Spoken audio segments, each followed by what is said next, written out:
Good morning, or depending on when you're watching this, good afternoon, good evening, or good night. My name's Ross, and as always told, out of Voice Radio. So today, we're going to be looking at a Celesteela deck. That's right, ladies and gentlemen, that's Celesteela GX that I showed you the other day. Link in the description. Well, it turns out that's actually a very good card, and it has gone and featured in a winning deck over in Japan, which means I think we need to start taking it seriously. Which means we're going to need a deck list with which to begin in the whole taking it seriously malarkey. So let's have a gander at this one that's gone and done well over in Japan, shall we? Now, somewhat upsettingly, it is Celesteela with Zoroark. Yeah, that tends to happen quite a bit, unfortunately. But you know what? It's still Celesteela. And it's still a card that we've not seen very much. And it's still absolutely worth having a gander at. But I suppose we should start by giving ourselves a quick little reminder about what it is that Celesteela actually does. Now, the good news is it is a basic Pokemon, making it easy to get rolling. The ability says that while it's your active Pokemon, your opponent's GX attacks don't do anything to your Pokemon in play. So something like Pikachu and Zekrom Tag Team GX not only would not be able to hit you in the active, but it would also not be able to do the 170 to the bench. Now, this isn't going to win you the game. What this is going to do is slow your opponent down and make them change their strategy. If there are GX attacks you're worried about, like your opponent taking 4 prizes with this, you can stop them. Now, to be fair, Celesteela is weak to Pikachu and Zekrom and will give up 2 prizes, so it's not ideal, but there's a million different uses for this. If you're worried about an opponent's GX attack, in comes Celesteela. Now, as for the attacks, free colorless energy 110, move 1 energy from this to one of your bench Pokemon. It's fine. You're not hitting anything for weakness, which hurts, but it's generally fine, to be honest with you. And then the GX attack really is quite nice. The GX attack lets you put all your prize cards into your hand, and then put those same amount down as new prizes. Now, firstly, this means that if you've got bad prizes, you can fix it. And secondly, it means that you're just drawing 6 cards. You're getting an extra 6 cards to use as you will. It's not getting you any closer to winning the game, but it is giving you a card advantage, and it is, I mean, let's say we know we're playing Zoroark here, right? So we're playing double colorless energy. If you've got 2 double colorless energy prized, you guarantee you pick them up, and you cannot put the same ones down. So something like Rotom decks, for instance, lets you shuffle your prizes into your deck and then put the same number down. But you could end up shuffling the same cards and putting them down as your prizes. This will stop you doing that, and that is pretty gosh darned important. Now, the other thing to mention is that this is resistant to fighting, whereas Zoroark is weak to fighting. So essentially here, what you do is put Celesteela up against fighting Pokemon to protect Zoroark. I mean, make no mistake about it, this is still a Zoroark deck.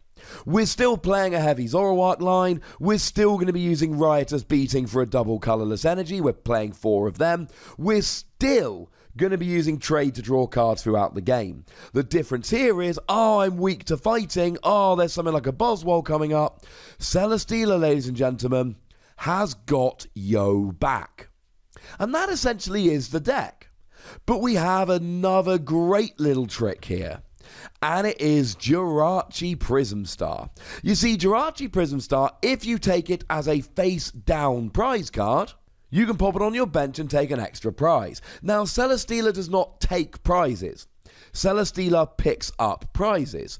But essentially here, you're not using Zoroark's GX attack, you're not playing any Darkness Energy, so you don't have any other GX attack.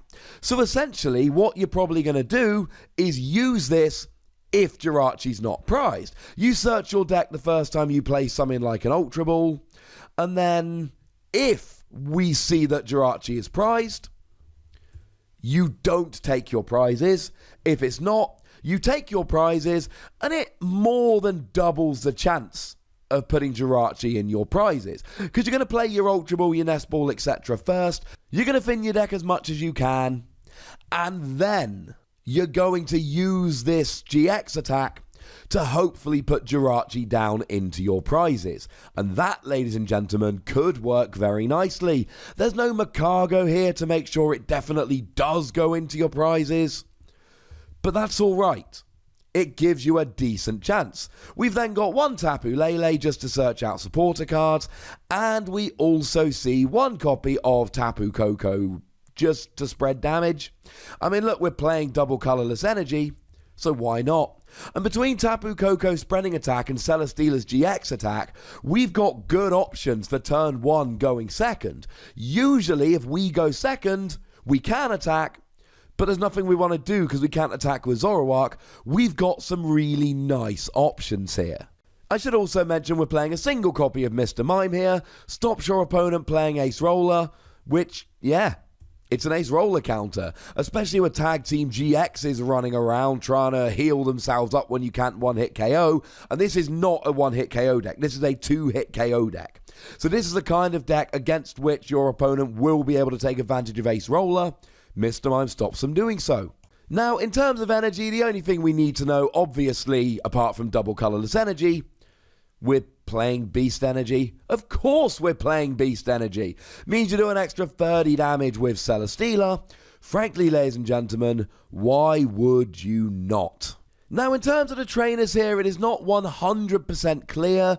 There is some serious glare coming in here. But honestly, there's not that much in the trainer line which would give us pause for thought. We're playing Devoured Field, but that lets us do an extra 10 damage with Zoroark. That's fairly standard. Because we're playing Zoroark, we're playing Mallow to put 2 cards on top of our deck. Again, we see that in Zoroark cards quite a lot. We are playing Buff Padding here, which gives an extra 50 HP to your Celesteela, which I like very much indeed. And we're playing 4 copies of Pokémon Communication. Now, Pokémon Communication is really nice, lets you swap a Pokémon in your hand for one in your deck. It's good just generally for getting whichever Pokémon you want, but it also puts Jirachi back into your deck. Like I've said, you cannot guarantee you're going to put Jirachi in your prizes. But if you can take a bunch of cards out of your deck, and then use a GX attack, you can have a decent chance. But Jirachi cannot be in your hand. So we're playing 3 Ultra Ball, we're playing 4 Nest Ball here, just to get our Pokemon out. But it's very important that we play Pokemon Communication for Jirachi. And then it's just a bunch of stuff we'd expect. Single copy of Judge as a little bit of disruption here. We're playing Cynthia because it's the best draw card we've got in the format at the moment. We've got Pal Pad to recover and then reuse our supporters. Rescue Stretcher to get our Pokemon back, which can be handy.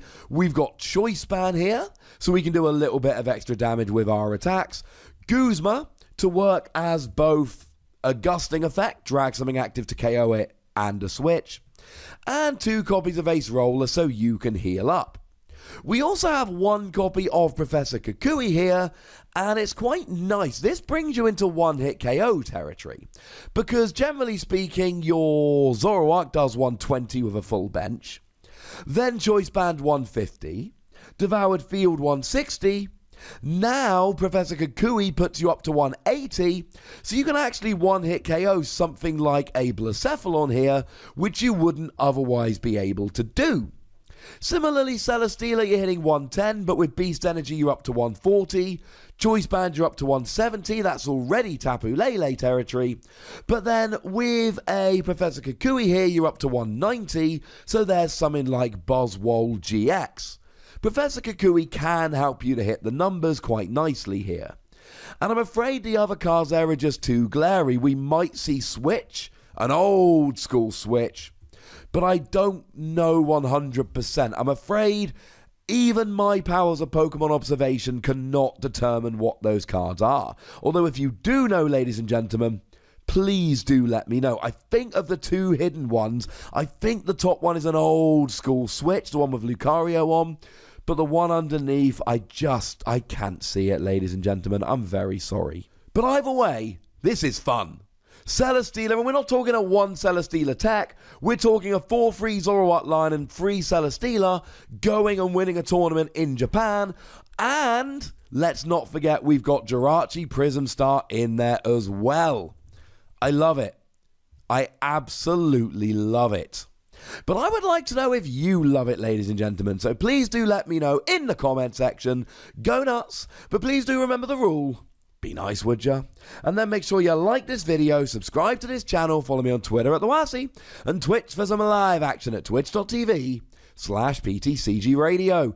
If you want to support the channel, get some bonus podcasts and all of that, head on over to patreon.com/PTCGRadio, where you can do exactly that. And do make sure you're checking out youtube.com/WassyPlays, where we talk about other games. But by far the most important thing, as always, look after yourselves until next time. Thank you very much for watching. My name's Ross, and you've been watching PTCG Radio.